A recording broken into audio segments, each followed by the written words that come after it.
Madame la maire, Monsieur le préfet de police, chers collègues, des palissades, des grues, des pelleteuses, voilà pour la déco. De la poussière, le bruit des marteaux-piqueurs, des embouteillages à foison, voilà cette fois pour l'ambiance. En quelques mois, notre ville est passée du Paris-Carte Postale à un chantier à ciel ouvert. À tel point qu'Amélie Poulain ne retrouvera pas la butte Montmartre. Pauvre Amélie, car pour son réalisateur Jean-Pierre Jeunet, il est devenu très difficile de tourner à Paris à cause des chantiers, bien sûr. Il faut dire que plus de 4000 chantiers sont actuellement en cours dans notre ville. Par ici, on refait un trottoir, par là, on reprend une canalisation et plus loin encore, on réaménage une place. Des travaux dont on ne conteste pas forcément la nécessité, même si parfois, il faut le dire, d'un chantier pharaonique sort plutôt un ajustement cosmétique, mais dont on condamne évidemment totalement les conditions de réalisation. Car le chantier de Paris, c'est la vie de ses habitants aujourd'hui qu'il pourrit. Bruit, trottoirs impraticables, embouteillage à gogo, les Parisiens n'en peuvent plus. Pour ne prendre que cet exemple, aujourd'hui, quasiment une ligne de bus sur deux est déviée à un moment ou un autre de son parcours. Pas étonnant alors que les Parisiens se ruent sur les trottinettes lorsqu'on ne peut plus circuler dans Paris aussi à cause des travaux. Et quand les Parisiens vous font part de leur exaspération, Madame la maire, vous plaidez non coupable.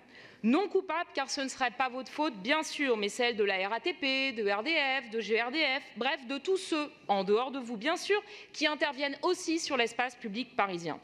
Mais lorsque vous vous défaussez, vous occultez deux réalités pourtant bien criantes.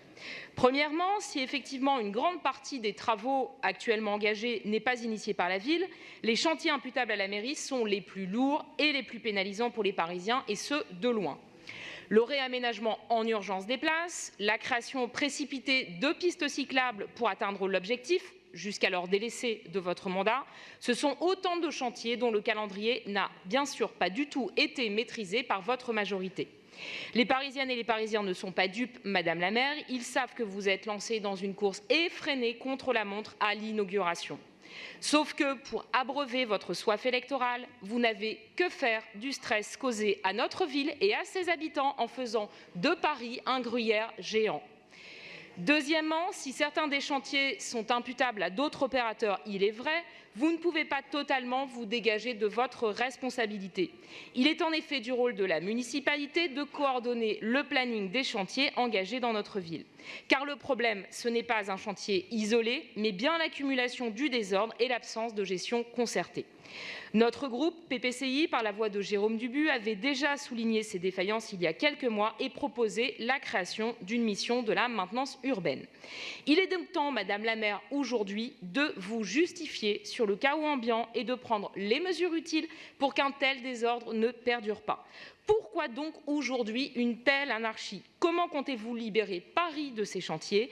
Quelles mesures comptez-vous prendre pour assurer une meilleure coordination et répartition des interventions techniques dans la capitale? Je vous remercie. Merci. Je vois que, encore une fois, dans cet hémicycle, nous avons un double traitement entre, d'une part, ceux qui soulèvent visiblement des propos qui vous dérangent et pour lesquels le temps de parole est extrêmement décompté, et les autres, votre majorité, qui vient voler à votre secours pour lequel, c'est grâce à Pierre-Yves Bournazel tout à l'heure qui nous a rappelé à l'ordre sur les temps de parole. Je vous laisse la parole, mais je finis. C'est grâce à Pierre-Yves Bournazel qui tout à l'heure nous a rappelé au temps de parole. Donc je rappelle tout le monde au temps de parole.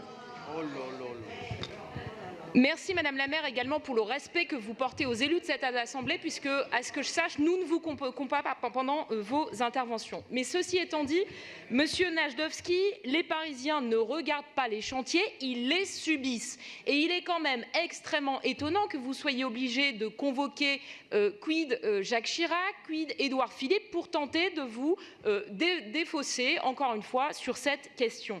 La maison, elle ne brûle pas, la maison, elle est déjà réduite en cendres et depuis longtemps, puisque parfois, dans certains quartiers, les trottoirs ont été refaits 2-3 fois sous le coup de cette mandature. Donc, vous êtes bien mal placé, à mon sens, pour nous donner des leçons en la matière. Comme d'habitude, pour vous, tout va bien à Paris. Ce n'est pas votre faute, c'est celle des autres. Vous remettez encore une fois au goût du jour le titre « L'enfer, c'est les autres ». Malheureusement, c'est bien de votre responsabilité, c'est à la majorité, à la municipalité, à la ville de Paris d'organiser les chantiers, de les coordonner. Donc aujourd'hui, nous ne pouvons pas une nouvelle fois accepter